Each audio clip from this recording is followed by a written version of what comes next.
पुण्यात्माओं, परमात्मा स्वयं ही इस काल के लोक में आते हैं, अपने बच्चों को तत्व ज्ञान से परिचित कराते हैं। दास के अंदर उसी पूर्ण परमात्मा कबीर साहिब जी की शक्ति काम कर रही है। आप सभी पुण्यात्माओं को काल के जाल से निकालने के लिए परमात्मा इस पृथ्वी लोक में फाल्गुन शुक्ल पक्ष एकम विक्रमी संवत 2053 9 मार्च 1997 रविवार के दिन आए और सार नाम व सार शब्द खुल कर देने का आदेश दिया, जिससे आप सभी का मोक्ष हो सके। इसके बाद इस आध्यात्मिक ज्ञान के प्रचार प्रसार में बहुत तेजी आई और आज आप सभी पुण्यात्माओं को अपने निज घर की और परमात्मा की पहचान हो पाई। 600 साल पहले परमात्मा को ना पहचान कर हम काल के जाल में धोखे से रह गए थे। अब की बार दास को आम संत समझकर धोखा मत खा जाना। यदि आप इस परमात्मा के तत्व ज्ञान से पूर्णतः परिचित हो चुके हो तो दास के इस इशारे को समझकर अपना उद्धार करवा लेना और अपने अन्य भाइयों बहनों को भी कबीर परमात्मा का यह सच्चा मार्ग समझाना। दास को कबीर परमात्मा का मिलना आप सभी के जीवन के कल्याण का कारण बन रहा है। आपको अब उस दिन की घटना के बारे में बताता हूँ। ये सत्य घटना उस दिव्य प्रसंग की है जो आज तक केवल एक रहस्य था। वो रहस्य सालों पश्चात अब आपके सामने प्रस्तुत होने जा रहा है। संत रामपाल जी महाराज जी के जीवन का वो महत्वपूर्ण दिन जिसके विषय में उन्होंने आज तक भक्त समाज के समक्ष केवल सांकेतिक और आंशिक वर्णन किया था, अब उनकी आज्ञा से वो दिव्य प्रसंग विस्तार से प्रस्तुत हो रहा है। ये प्रसंग उस दिन का है जिस दिन संत रामपाल जी महाराज जी को कबीर परमेश्वर जी स्वयं इस धरातल पर आकर मिले थे। हे गुरुदेव राम देवानंद जी महाराज, ना जाने आपने इस दास में क्या देखा कि आपने इस दास को इतनी बड़ी जिम्मेदारी दे दी, अपने बाद मुझे गुरु पद पर बैठा दिया। ये दास अपनी आखिरी सांस तक आपके द्वारा दिया गया जगत कल्याण के मार्ग और मोक्ष के कार्यों को पूरा करने के लिए समर्पित रहेगा। परमात्मा का सत्य ज्ञान और सच्चा मंत्र हर घर तक पहुंचा के छोड़ूंगा, फिर चाहे कुछ भी बीते मेरे साथ। ये दास आजीवन परमात्मा के मार्ग में कार्यरत रहेगा। ये फाल्गुन शुक्ल पक्ष एकम विक्रमी संवत 2053 9 मार्च 1997 रविवार की बात है। संत रामपाल जी महाराज हरियाणा के झज्जर जिले के एक झाड़ली कस्बे में गरीबदास जी महाराज जी की वाणी का पाठ करने गए थे। वहां किसी कारणवश पाठ रद्द होने की वजह से वे वापस आ रहे थे। वहां से लौटते समय संत रामपाल जी महाराज कबीर परमात्मा की याद में मग्न अपने दोपहिए वाहन पर सवार वापस लौट रहे थे। संत रामपाल जी महाराज स्कूटर को रास्ते में एक चाय की दुकान के पास रोक देते हैं। राम राम महाराज जी। राम राम भगत जी। महाराज जी चाय समोसा लगा दूं? हाँ भगत जी लगा दीजिए।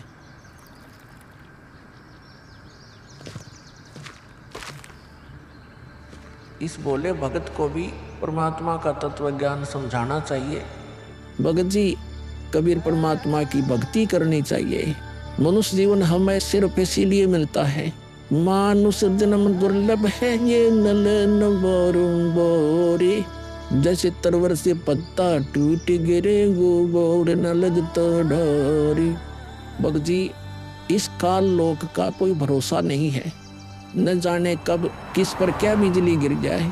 इसलिए कहता हूँ आपको कि कबीर परमात्मा से जुड़ जाओ, नाम दीक्षा लेकर अपना कल्याण करवा लो। वो कबीर परमात्मा यह भी आपकी और आपके परिवार की रक्षा करेगा और मृत्यु के बाद सीधा मोक्ष को प्राप्त कर जाओगे। ठीक कहते हो महाराज जी।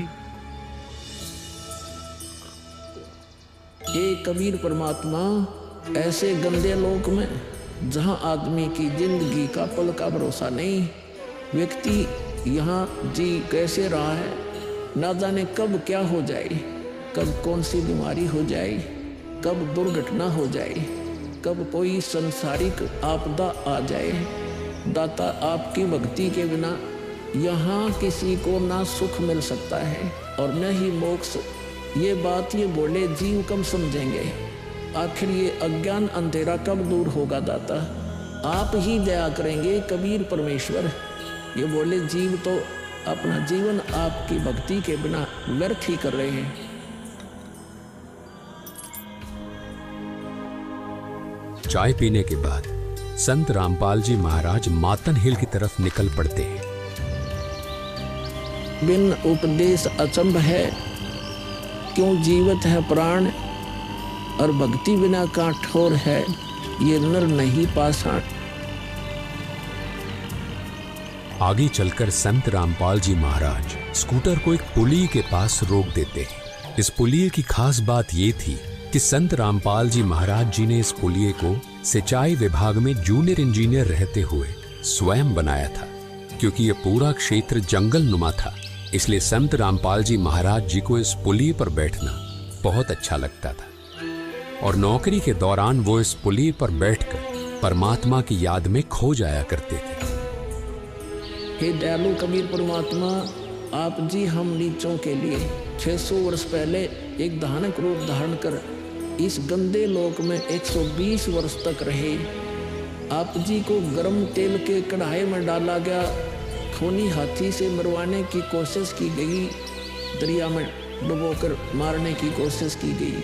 आप जी को बदनाम करने हेतु झूठी चिट्ठी डाली गई।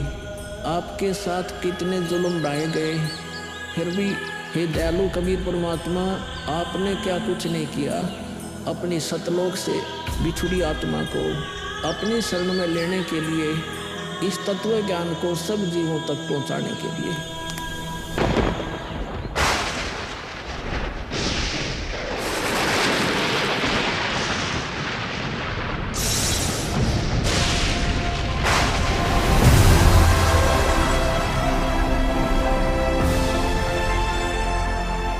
साहेब कबीर आजा आत्मा तोए पुकारती, तेरे हाथ में चाबी वो सतगुरु सतलोक द्वार की। साहेब कबीर आजा आत्मा तोए पुकारती, तेरे हाथ में चाबी वो सतगुरु सतलोक द्वार की।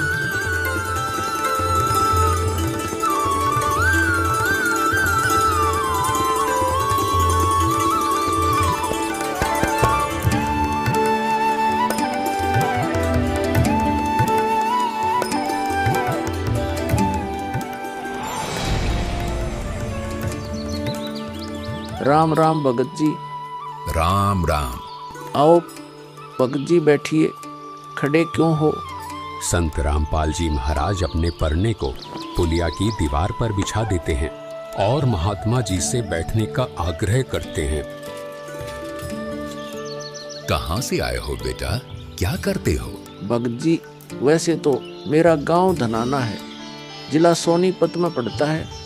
अब एक छोटा सा मकान बनाकर रोहतक में रहता हूँ। जूनियर इंजीनियर था, लेकिन अब नौकरी छोड़ दी है। बेटा, तेरे धनाना और रोहतक वाले घर के बारे में तो मैं अच्छी तरह से जानता हूँ और यह भी जानता हूँ कि तेरे 2 पुत्र और 2 पुत्री हैं। मैं तो यह पूछ रहा था कि इस जन्म से पहले तेरा घर कहाँ था? अरे, इन महात्मा जी को मेरे बारे में इतना कैसे पता है? महात्मा जी, जन्म से पहले हम सतलोक में थे, वही हमारा घर था। लगता है ये भगत जी राधा स्वामी पंथ के अनुयायी हैं। इनको सत्य का ज्ञान कराना चाहिए। मेरे गुरुजी स्वामी रामदेवानंद जी हैं। मेरे भगवान कबीर देव जी सृष्टि के रचनहार हैं, वही सतपुरुष है। कुछ पंथ वाले सतलोक के विषय में तो बताते हैं, लेकिन वे सतपुरुष को निराकार बताते हैं, जो कि बिल्कुल झूठ है। भक्त जी, मैं स्वयं संत गरीबदास जी के पंथ से जुड़ा हूँ। संत गरीबदास जी गांव छुड़ानी जिला झज्जर वाले थे और उनको 10 वर्ष की उम्र में कबीर परमात्मा जी जिंदा महात्मा के रूप में मिले थे। उसके बाद कबीर परमात्मा जी गरीबदास जी की आत्मा को अपने साथ सतलोक ले गए थे और वहाँ की सारी व्यवस्था दिखाकर उन्हें इस धरती पर वापस छोड़ा था। फिर उन्हीं बालक गरीबदास ने सतलोक के बारे में बताया कि ऊपर सतलोक है, वहाँ सारी सुख सुविधा उपलब्ध हैं, सदाबहार बाग हैं, नर नारी की सृष्टि है। वहीं पर एक गुम्मट युक्त महल में कबीर परमात्मा जी सिंहासन पर बैठे हुए हैं और वहीं से कबीर परमात्मा जी इस सृष्टि को चला रहे हैं। हम सब वहीं रहा करते थे, वही हमने जाना है। जो सतलोक में केवल प्रकाश ही प्रकाश बताते हैं उनका ज्ञान गलत है, वे मोक्ष प्राप्त नहीं कर सकते। भक्त जी उस बालक गरीबदास ने वाणियों के माध्यम से बताया है कि गरीब अनंत कोटि ब्रह्मांड का एक रति नहीं भार, सतगुरु पुरुष कबीर हैं कुल के सिरजनहार। कौन कबीर?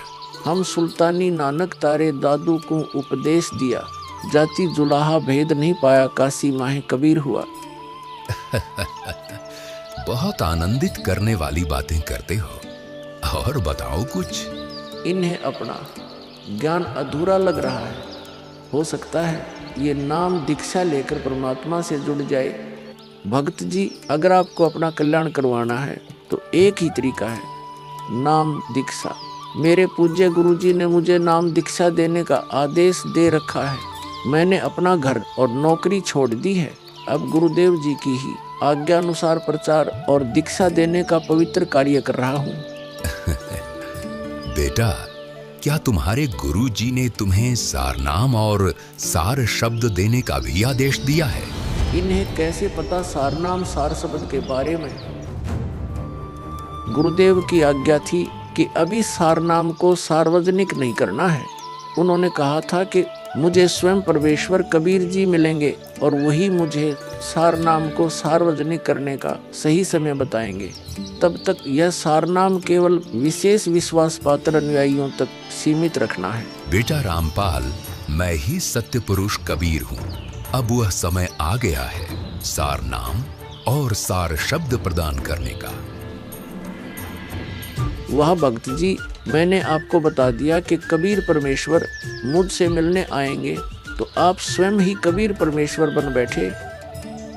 मैंने अपने गुरु जी से पूछा था कि हे गुरुदेव, मैं कैसे पहचानूंगा जो मुझे मिलेंगे कि वे कबीर भगवान हैं? गुरु जी स्वामी राम देवानंद जी बोले, यह विश्वास करवाना व पहचान करवाना उनका काम है। तभी तो मैं बता रहा हूँ, मैं ही सत्य पुरुष कबीर हूँ। कबीर परमेश्वर जी सबको जिंदा बाबा के वेश में मिले हैं, आप तो जिंदा बाबा वाले वेश में नहीं हो। जिंदा महात्मा तो मुसलमान साधु होते हैं। मुसलमान धर्म तो अभी 1500 साल पहले ही बना है। मेरा असली वेश तो यही है जिस रूप में मैं तुम्हारे सामने खड़ा हूँ। रामपाल, तुम मेरी परम हंस आत्मा हो। जगत कल्याण के लिए मैंने ही तुझे भेजा है। अब सही समय आ गया है सार नाम और सार शब्द देने का। मैं कभी सिर पर मुकुट, कभी पगड़ी, कभी टोपी धारण कर लेता हूँ। चारों युगों में आता हूँ।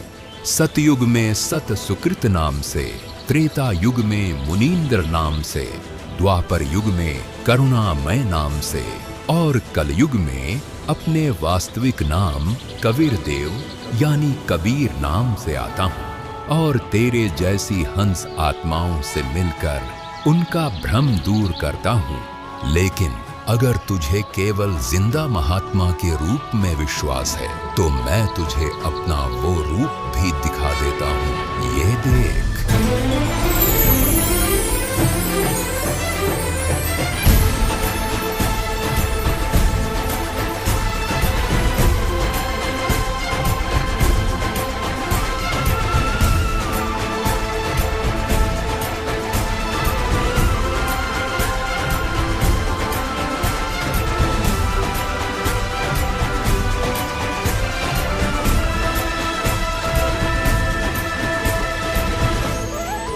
हे परमेश्वर, मुझे क्षमा कर दीजिए।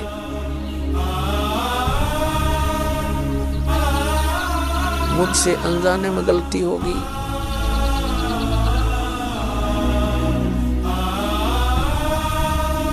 आपने मुझे साक्षात दर्शन दिए और मैं आपको पहचान न सका। मुझे क्षमा कर दीजिए परमपिता। बेटा रामपाल, अब वो समय आ गया है जो मैंने धर्मदास को कहा था कि कलयुग बीते 55 पांचा, तब यह वचन मेरा होगा साचा।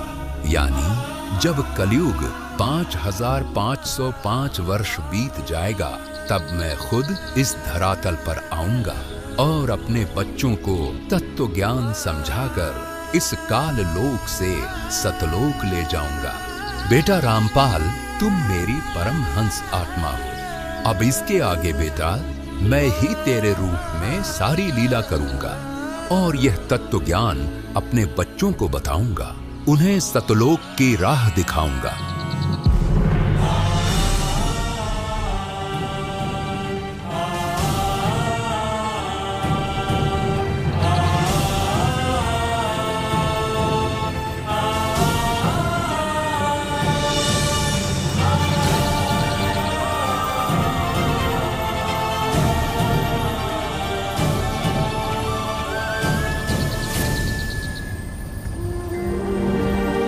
इस प्रकार कबीर परमात्मा संत रामपाल जी महाराज जी को सह शरीर सतलोक भेज देते हैं और अपनी लीला को आगे बढ़ाते हैं।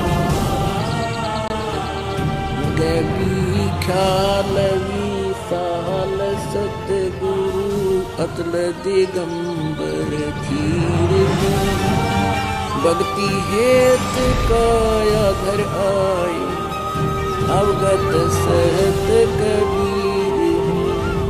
भक्ति हेत काया धर आए, अवगत सहत कबीर। अमर करूं सतलोक पठाऊं, तात बंदी छोड़ कहाऊं।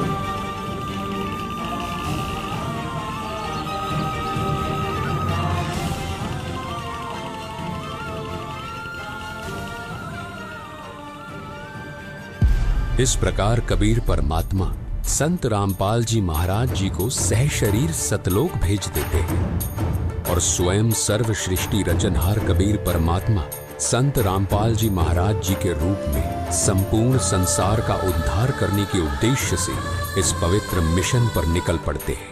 संत रामपाल जी महाराज जी के रूप में कबीर परमात्मा स्वयं को छिपाए हुए हैं।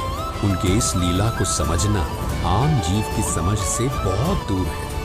एक संत के स्वरूप में परमात्मा के अभिनय की ये अद्भुत सच्चाई भक्त समाज के लिए जानना बहुत जरूरी था। साक्षात कबीर परमात्मा के स्वरूप बंधी छोड़ सद्गुरु रामपाल जी भगवान की जय हो।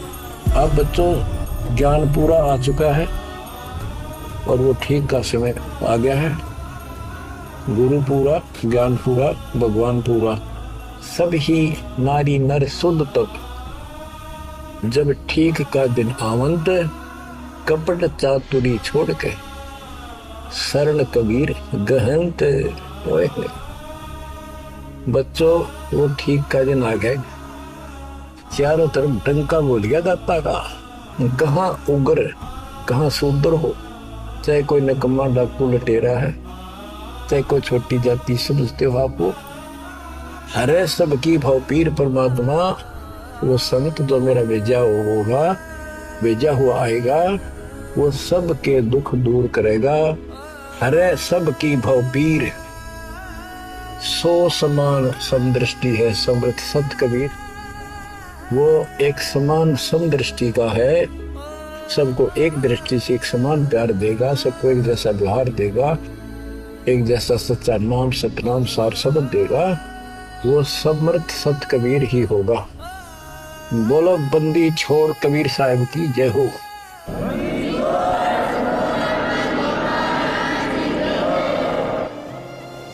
आपके मोक्ष के लिए परमात्मा ने कसर नहीं छोड़ रखी। जो भी संभव व्यवस्था है वो सारी कर दी है। बच्चों, तुम भी दया करियो, रहम करियो उस परम पिता पे। बच्चों, आने वाली पीढ़ियां आपको भी याद करा करेंगी, वो तो चांद सूरज रहेंगे, आपका नाम रहेगा कि हमारे कौन माता पिता, कौन दादा परदादा दादी इसे अमृत ज्ञान को हमारे पूर्व में लाए थे। आने वाली पीढ़ियों के उद्धार के लिए तुम जिम्मेवार हो, कुर्बान हो जाओ। पहचान लो उस परम पिता को और पहचान लो अपने गुरुदेव को। परमात्मा आपको मोक्ष दे, आपको सद्बुद्धि देकर रखे, आपको भगवान की याद बनी रहे, सतलोक याद रहे, काल का कष्ट भी याद रहे, यहाँ भी सुखी रहो, सतलोक में सदा सुखी हो जाए। ये दास का आशीर्वाद है। सत साहिब।